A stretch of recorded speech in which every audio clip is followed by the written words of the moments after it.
Hello students, myself Shefa Shah from ITIC department, and we are continuing with the lecture series of satellite communication and network. In the last session, we have completed unit 9, that is the satellite access. Now in today's session, we are going to start with another new chapter, that is unit 8, which stands for the space link. Right? So we will discuss in today's session, we will discuss about the basic transmission theory and system noise temperature and G by T ratio. Right? So let's start with the series, that with the unit, that is space link. Now, in this space link, the contents to be covered, that is the basic transmission theory and the system noise temperature. Now, so what is basically a basic transmission theory stands for? So the basic transmission theory stands that the calculation of power received by an earth station from a satellite is a fundamental to the understanding of a satellite communication. That means if you want to need, right, for the space link, as we have discussed in the block diagram in the first chapter, that there are two links created while doing the satellite communication. First, that is the uplink, where the earth station will work as a transmitter and the satellite will work as a receiver. And the second, that is the downlink. In this, the satellite will work as a transmitter and the earth station will work as a receiver. And this whole path will form a satellite communication. Right? Now, while doing the satellite any communication, there is something loss occurs in the communication link, right? So we need to cover for the space link, we need to calculate the received power, right, at the satellite or at the earth station, depending on which link we are following, and based on this we will calculate the received power on how much transmit power has been transmitted on the transmitter side, and after removing all the losses from the of removing all the losses from the link, how much received power we will get, that we will calculate in this chapter, right? So for calculating this received power, we need to calculate this, we need to study this basic transmission theory.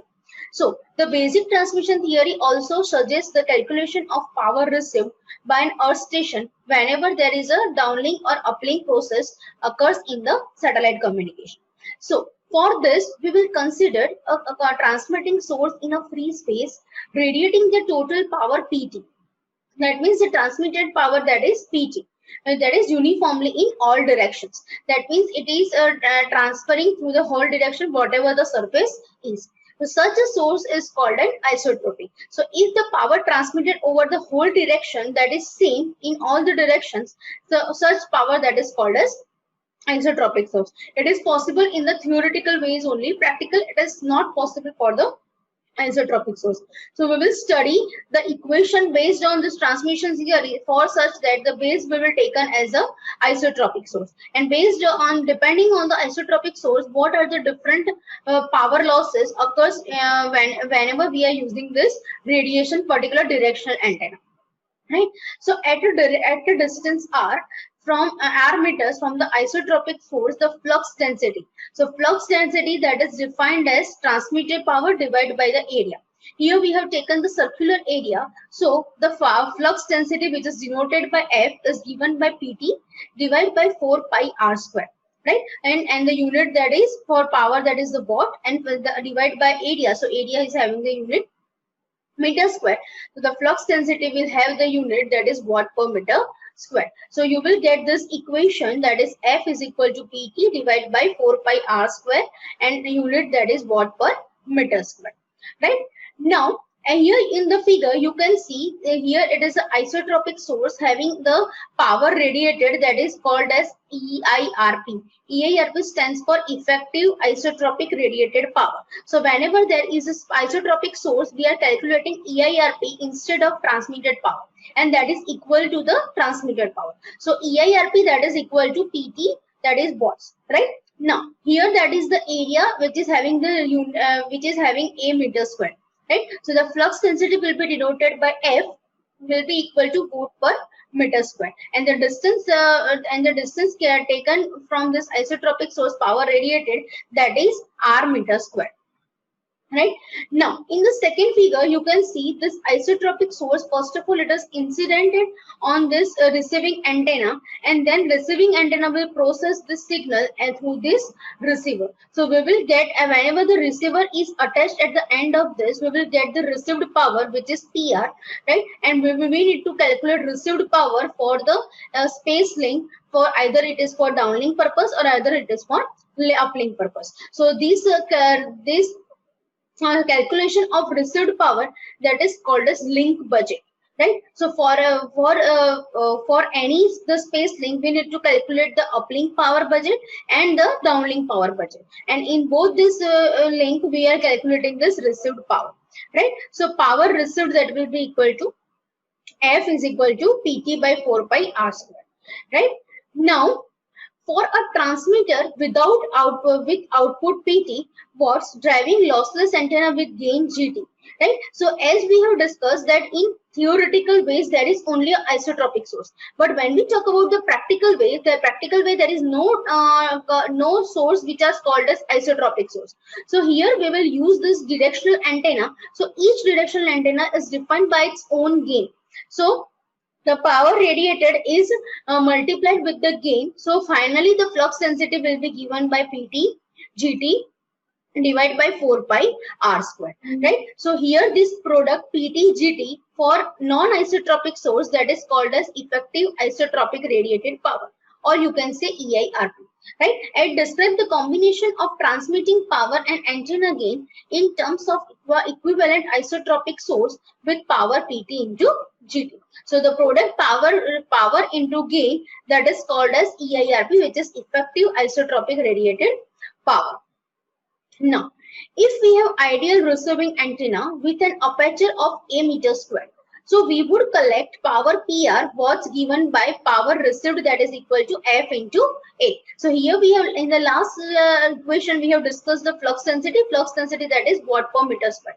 So similarly, here the received power, that is equal to what, the flux density into the area. Here the area of receiving antenna, that is A, denoted by A. So the received power will be F into A.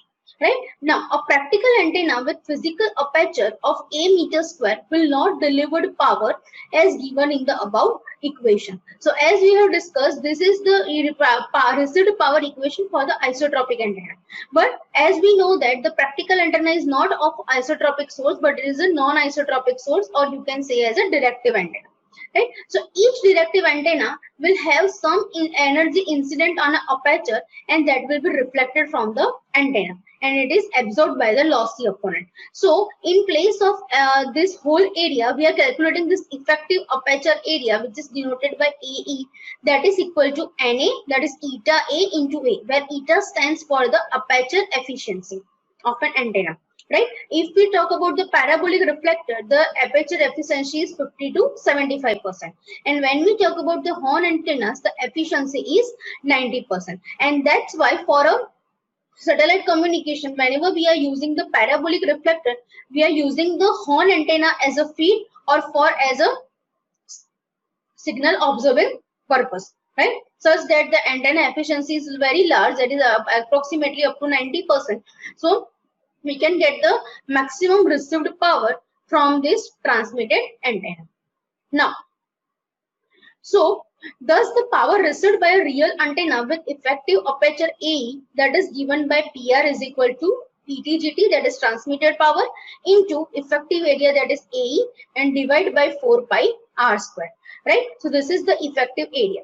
Now here GT, the relation of gain and area of antenna is related by G is equal to 4 pi AE by lambda square, right? So when we substitute this AE in place of this equation, we will get PT is equal to PR is equal to PT GT GR upon 4 pi R by lambda square. Now, as you can see here, that is PT into GT, that is the product of EIRP, that is the transmitter side. Here the gain of receiving antenna, right? And here in the denomination, that is a term which is 4 pi R by lambda, where R is also distance and lambda is also wavelength. So this is called as path loss, that is called denoted by LP. Right? So the term 4 pi R by lambda whole square is known as the path loss, which is called as LP. Now, So collecting various factors we can write. So power received, that is equal to PT into GT. So that is EIRP into GR, that is receiving antenna gain, divided by path loss, and the unit, that is watt.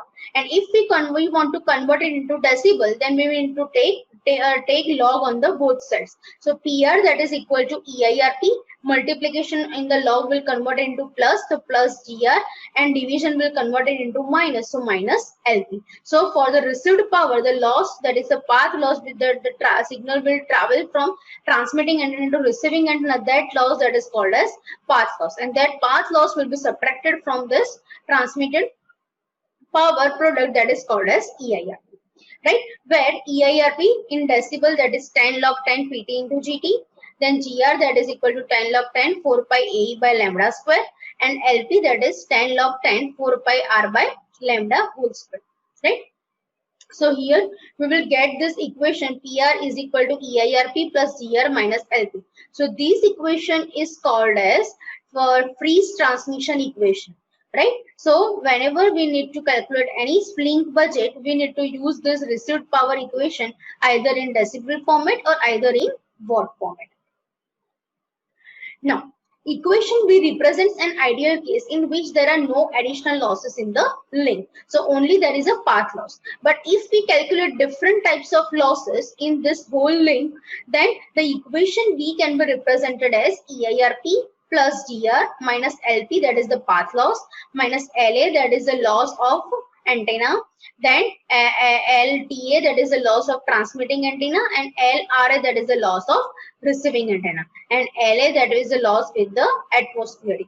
So here we will get this equation PR, that is equal to EIRP plus GR minus LP minus LA minus LT and minus LRA. So all the losses will be subtracted from this product, that is EIRP plus GR, right? So this equation, that is called as link budget equation.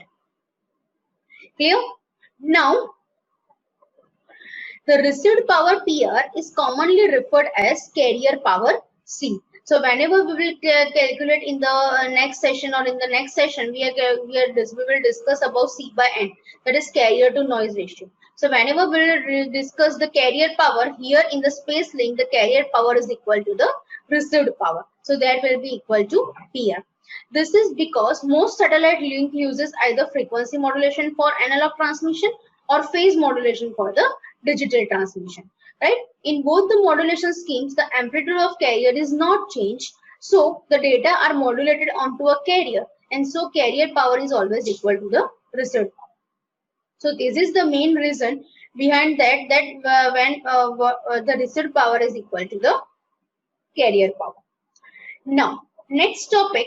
In the last topic, we have discussed the basic transmission theory, and that we have discussed or we have derived the freeze transmission equation and the link budget equation while calculating all the losses from the transmitted power. Right now, next topic, that is the system noise temperature. So, what is the noise temperature basically? So, noise temperature provides a way of determining how much thermal noise is generated by active and passive device. So whenever we are designing any electronic device, it contains the components of active device as well as passive device. So this active and passive device, we combinedly will form a make a noise in terms of thermal noise, where the heat goes belong this, and that is called as noise temperature.